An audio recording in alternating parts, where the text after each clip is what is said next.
جو کچھ بھی تھا اب مجھے باخبر رہنا تھا اور ادھر ادھر کے کاموں میں وہ وقت بھی آ گیا۔ راہب مجھے مسکرا کر کہنے لگے، اینی اب تم آرام کرو، میں ابا کو دوائیں دینے جا رہا ہوں۔ میں نے ان کو لائٹ آف کرنے کا کہا اور سونے کا بہانہ کرنے لگی، اور جیسے ہی باہر وہ نکلے میں نے دیکھا لاؤنج کی لائٹ بھی آف تھی۔ اب میں ہمت کر کے باہر نکلی تھی اور دبے پاؤں سسر کے کمرے کی جانب بڑھنے لگی۔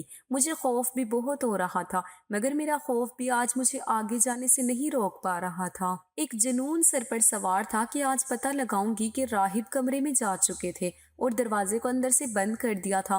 میں بہت آہستگی سے کمرے کے دروازے سے کان لگا کر کھڑی ہو گئی تھی، مگر مجھے کچھ سنائی نہیں دے رہا تھا۔ لیکن عین اسی وقت اچانک مجھے ایک آواز سنائی دی، جیسے کسی نے کچھ گرایا ہو، اور جو آواز میں نے سنی تھی وہ راہب کی تھی۔ جو کچھ میں نے سنا تھا میرے رونگٹے کھڑے ہو گئے تھے، میرا جسم پتے کی طرح کانپنے لگا تھا، خوف اور دہشت سے میری آنکھوں کے سامنے اندھیرا چھانے لگا تھا۔ میں نہ جانے کیسے وہاں سے گھسکتی ہوئی اپنے کمرے تک آئی۔ میں ٹھیک سے سمجھ نہیں پا رہی تھی کہ یہ آواز واقعی راہب کی تھی۔ تھر تھر کانپتی ہوئی میں اپنے بستر پر بیٹھی تھی اور اتنی گرمی میں بھی مجھے ٹھنڈ لگ رہی تھی۔ میں نے کمبل کھینچ کر اپنے اوپر ڈال لیا، جبکہ ابھی اے سی بھی بند تھا اور کمرے میں اچھی خاصی گرمی تھی۔ منہ تک کمبل میں اوڑے میں مسلسل روئے جا رہی تھی۔ میرے والدین نے مجھے کس جہنم میں جھونک دیا تھا، یہ خیال بار بار آ رہا تھا۔ نیند تو خاک آنی تھی، اب بس ایک ہی خوف تھا، راہب کمرے میں واپس آ جائیں گے۔ مگر آج میری قسمت اچھی تھی کہ وہ ساری رات کمرے میں واپس نہیں آیا تھا۔ مجھے علم تھا کہ وہ آتے ہی کہے گا کہ ابا کی طبیعت ٹھیک نہیں تھی۔ ساری رات انہی کے پاس رہنا پڑا، کیونکہ یہی بہانہ وہ ایک بار پہلے بھی کر چکے تھے۔ غم، غصہ، خوف، پچھتاوا، نہ جانے کتنے احساسات میرے اندر امنڈ رہے تھے۔ سانس تک لینا بھی محال ہو رہا تھا۔ مجھے اچھے سے یاد تھا جب 1 ماہ پہلے ہی میرا نکاح تھا میرے کزن رمیز کے ساتھ۔ اسے میں سخت ناپسند کرتی تھی، مگر ابا کو بڑا اشتیاق تھا کہ اپنی بہن کے بیٹے کو ہی داماد بنانا تھا۔ میں اور اماں دونوں ہی اس رشتے پر راضی نہ تھے، مگر ابا کی ضد کے آگے مجبور۔ رمیز کی دلہن بننے کو تیار ہو گئی تھی، لیکن عین نکاح کے وقت وہاں پولیس آ گئی اور رمیز کو قتل کے الزام میں گرفتار کر لیا تھا۔ ہم سب کھڑے یہ تماشا دیکھتے رہے اور وہ اسے لے گئے۔ مجھے کچھ سکون بھی ملا تھا کہ جان چھٹی میری رمیز سے، مگر لوگوں کے سوالات کے جوابات دینے کی ہمت نہیں تھی مجھ میں۔ چاہے جس کا بھی قصور ہو، بارات تو میری ہی واپس گئی تھی۔ یہ خیال آتے ہی میں زاروں قطار رونے لگی۔ مجھے دیکھ کر اماں ابا بھی رو پڑے تھے۔ تبھی مہمانوں میں سے ایک شخص آگے آیا جسے میں نے پہلے کبھی نہیں دیکھا تھا، اور اس نے ابا کے کندھے پر ہاتھ رکھ کر کہا کہ چچا آپ پریشان نہ ہوں، میں کروں گا آپ کی بیٹی سے نکاح۔ یہ وہ الفاظ تھے جسے سن کر ابا نے حیرت سے اپنا دل تھام لیا تھا، اور سارے مہمان حیرت اور اشتیاق سے اسے دیکھے جا رہے تھے۔ اس نے بہت عالیشان لباس پہن رکھا تھا۔